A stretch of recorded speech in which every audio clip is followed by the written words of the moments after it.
C'est juste pour tous ceux qui nous entendent et qui revoient le culte plus tard, ou en tout cas le message. Je pense qu'on a bien compris que la parabole des ouvriers qui sont embauchés à différentes heures, ça n'a rien à voir avec nos retraites, ni même notre travail, mais que ça a à voir avec la bonté de Dieu qui accepte chacun, et peu importe à quel moment de sa vie, il se tourne vers lui. Et que finalement, la récompense pour chacun d'entre nous sera la même. Le ciel, c'est ça notre récompense. Ok, donc ça c'était la bonne nouvelle. La moins bonne nouvelle, c'est ce que vous considérez, alors examinez-vous vous-même, puisqu'on a chanté tout à l'heure « Sonde-moi, ô Dieu, et connais mon cœur », est-ce que nous nous considérons nous-mêmes comme de petits, des moyens ou des grands pécheurs ? Ou plutôt, pour être juste, pour ceux qui ont accepté Christ et qui ont été pardonnés, est-ce que nous étions de petits, de moyens ou de grands pécheurs ?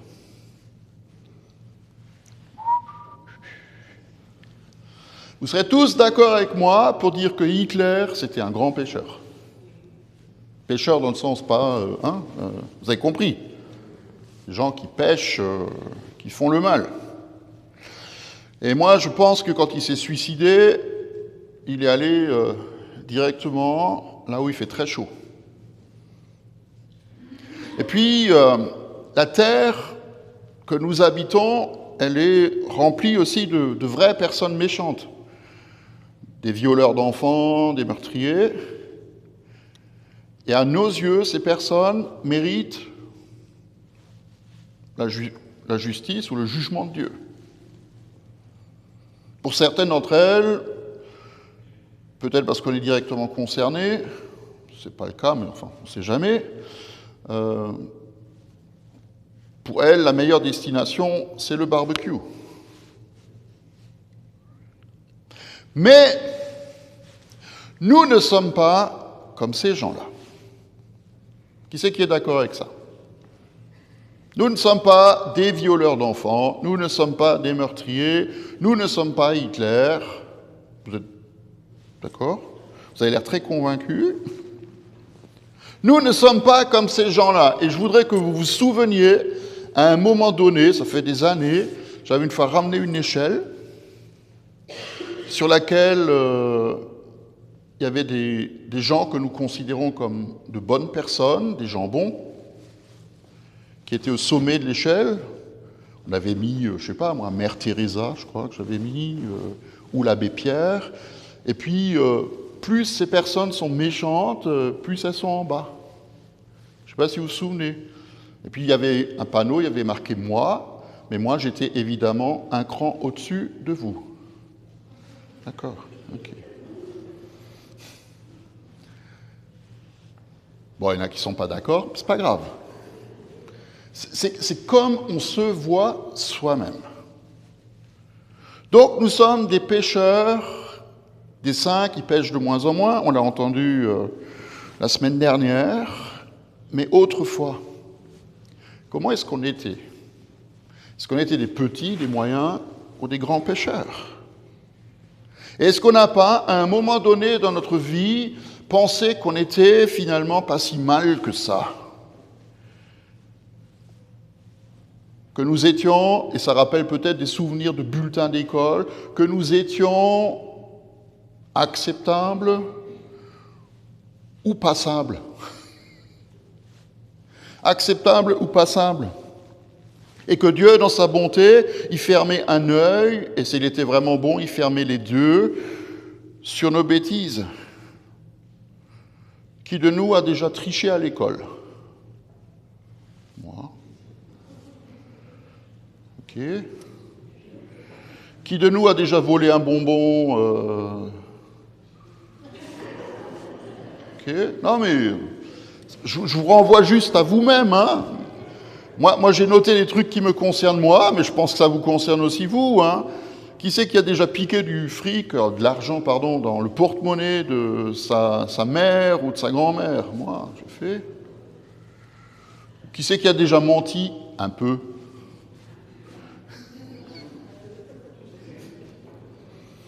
Puis c'est pas si grave que ça, finalement, hein. Et je pourrais maintenant distribuer une feuille de papier où chacun pourrait noter tout ce que vous avez fait, plus ou moins de mal durant votre vie, mais je ne vais pas le faire parce que ça va vous gêner. Et puis, est-ce que vous vous rendez compte si vos enfants ou vos amis voyaient ce qui est écrit sur la liste? En même temps, je me dis, finalement, qu'est-ce qu'on est bête? Parce que le problème, ce n'est pas de savoir si nous sommes ou si nous étions de grands ou de petits pécheurs qui seraient acceptables, passables ou méprisables. Parce que Dieu, finalement, il n'en a rien à faire de nos arguments, qui ferait pencher la balance, vous savez, la balance de la justice du bon côté. D'abord parce que Dieu est saint et parfait, que Dieu n'est jamais tenté par le mal, et ce qui n'empêche pas d'être juste. Et il faut qu'on réfléchisse un peu. Dieu, il est au ciel. Et nous sommes tous d'accord pour dire qu'au ciel, normalement, tout est parfait. Que le ciel, c'est un endroit d'une beauté, d'une pureté, d'une perfection totale, où il n'y a personne qui se fait la guerre là-haut, il n'y a pas de gens qui se disputent et de gens qui s'énervent les uns contre les autres. Et donc la question qui se pose à nous, c'est de savoir, est-ce que quelqu'un d'imparfait pourrait rentrer dans un tel endroit? Moi, je ne crois pas, parce que ça polluerait l'atmosphère. Parce que sur notre liste, qu'on pourrait faire tous, moi le premier, il y a des tâches. Il y a des choses qu'on aimerait effacer, il y a des choses qu'on aimerait oublier. Oh, pas les gros trucs sordides, hein. Mais quand même, essayez de vous imaginer si Dieu acceptait, admettait, c'est le terme qui convient, admettait dans son ciel des gens avec un peu de gris, puis quelqu'un d'autre avec un peu de gris, puis des milliers d'autres avec un peu de gris. La couleur du ciel, elle va rapidement changer. Vous ne croyez pas?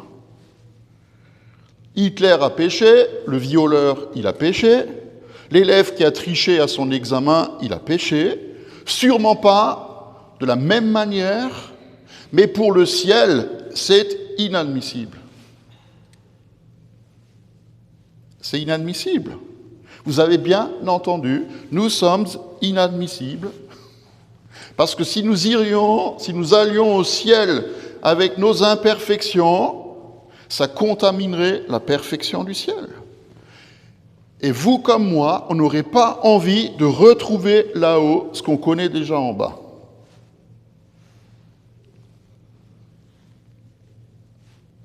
Je vous sens calme. C'est beau. Mais le fait d'accepter que nous sommes, ou que nous avons été pécheurs, petits, moyens ou grands, et que nous avons besoin, ou que nous avons eu besoin d'être délivrés et sauvés, ça va nous ouvrir la porte. Et pour nous aider, on va lire juste une petite histoire dans l'Évangile, c'est le texte de ce dimanche, chez Matthieu. On va lire l'histoire de Matthieu, le collecteur d'impôts. Et voilà ce qui est dit. Jésus passe par là, et en passant, il vit un homme assis au bureau des taxes, qui s'appelait Matthieu, et il lui dit « Suis-moi ». Et cet homme se leva et le suivit. Et comme Jésus était à table dans sa maison, beaucoup d'autres collecteurs d'impôts et des pécheurs vinrent se mettre à table avec lui et avec ses disciples.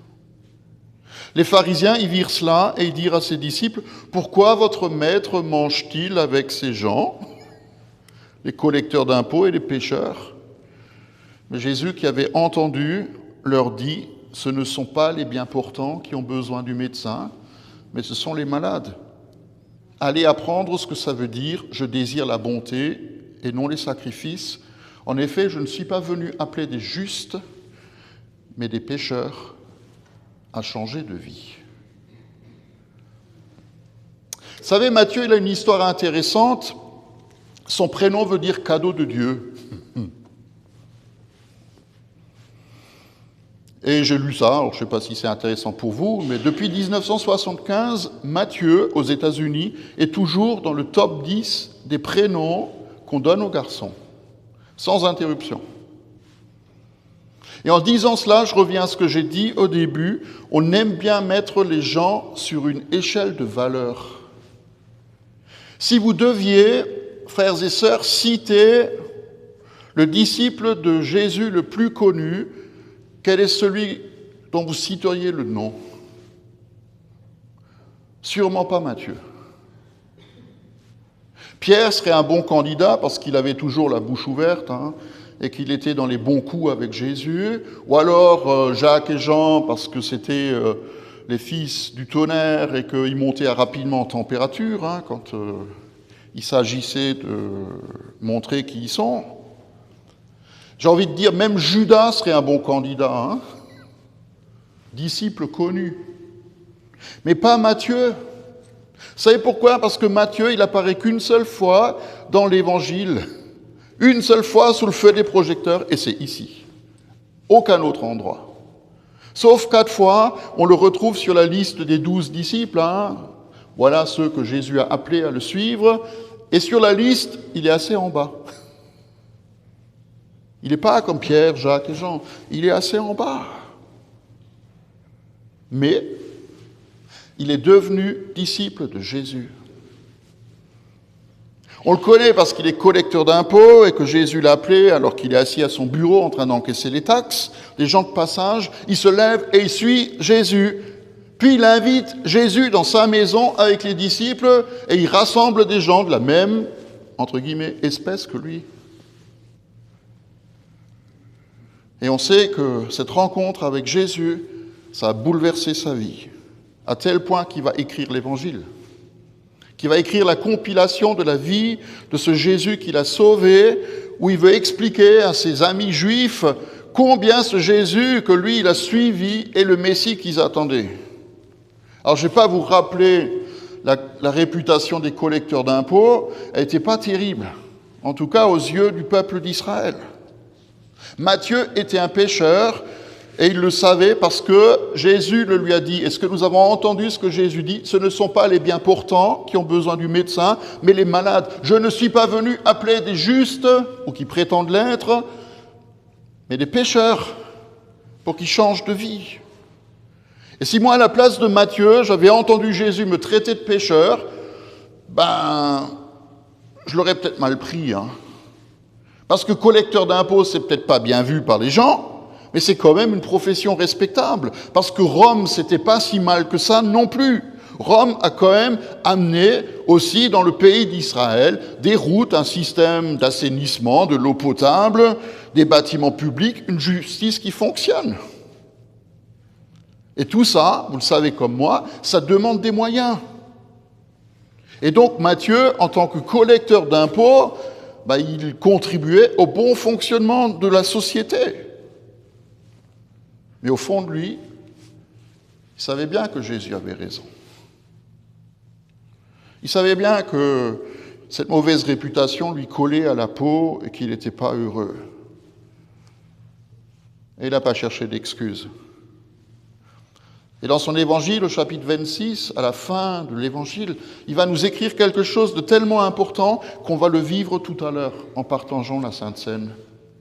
La nuit où Jésus fut livré, il prit du pain, il prit la coupe et il la leur donna, Matthieu y compris, Judas y compris, Pierre, Jacques et Jean y compris. Et il leur dit, prenez, ceci est mon corps qui est donné pour vous, buvez, ceci est mon sang qui est versé pour vous. Pourquoi ? Pour le pardon de vos péchés. Matthieu savait d'où il venait, qui il était, et il savait qui était son sauveur. Et les pharisiens, eux, qui voient ça, ils pensaient eux aussi, et ils disaient aussi que Matthieu et puis tous les autres, la même espèce, étaient des pécheurs.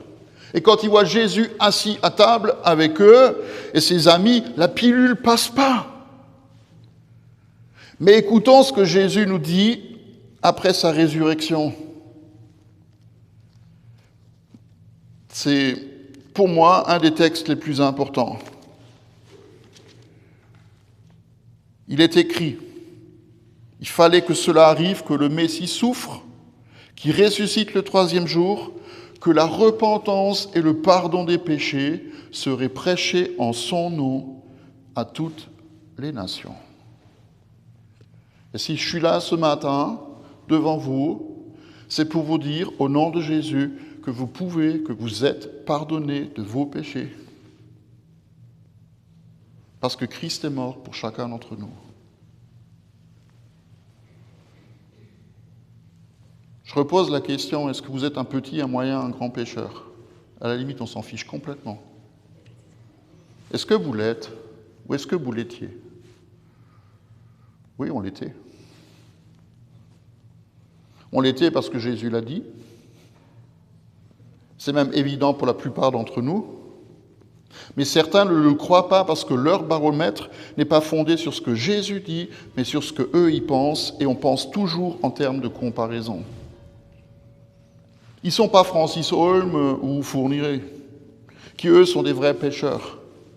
Ils sont un peu comme les pharisiens qui travaillaient dur pour être considérés comme des jambons, justes et droits, qui pouvaient montrer à tout le monde leur certificat de bonne conduite, de bonne moralité, surtout comparé à Matthieu et puis à tous les autres. Sauf que eux, ils étaient prisonniers de leur rigidité, prisonniers de leur religion, prisonniers de leurs règles.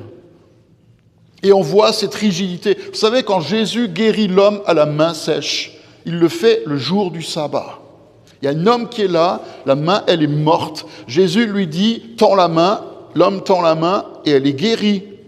Et les pharisiens, au lieu de se réjouir, qu'est-ce qu'ils font? Ils disent, Jésus, il a fait ça le jour du sabbat. On n'a pas le droit. Comprenez? Ils n'étaient pas heureux.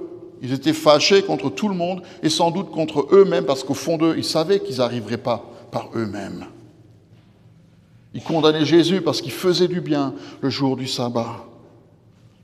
Mais Jésus est mort à la croix pour que nous soyons pardonnés et libérés pour toujours. Et même certains des pharisiens l'ont compris. Les historiens, certains d'entre eux, ils nous disent que 30% des pharisiens se sont mis à suivre Jésus après. C'est pas mal. Mais ce n'est pas assez. Et Jésus veut nous pardonner, il veut nous libérer de nos petits et de nos grands et de nos moyens péchés, parce qu'il est venu et qu'il a payé le prix pour ça. Longtemps avant même qu'on vienne au monde. C'est déjà fait. Et je voudrais terminer avant qu'on prenne la Sainte Seine ensemble, et je voudrais aussi inviter tous ceux qui nous regardent à la prendre chez eux, préparer du pain ou préparer du vin ou du jus de raisin, peu importe. Mais que vous preniez, que nous prenions le pain et le vin ou le jus de raisin en nous souvenant de ce que Paul écrit. Paul il dit, Dieu prouve son amour envers nous, 2 points, de cette façon-là, 2 points, alors que nous étions encore pécheurs. Christ est mort pour nous. Alors que nous étions pécheurs, Christ est mort pour nous. Et je terminerai en nous rappelant ce que Pierre écrit. Il dit, Christ a souffert pour les péchés, et ce, une fois pour toutes.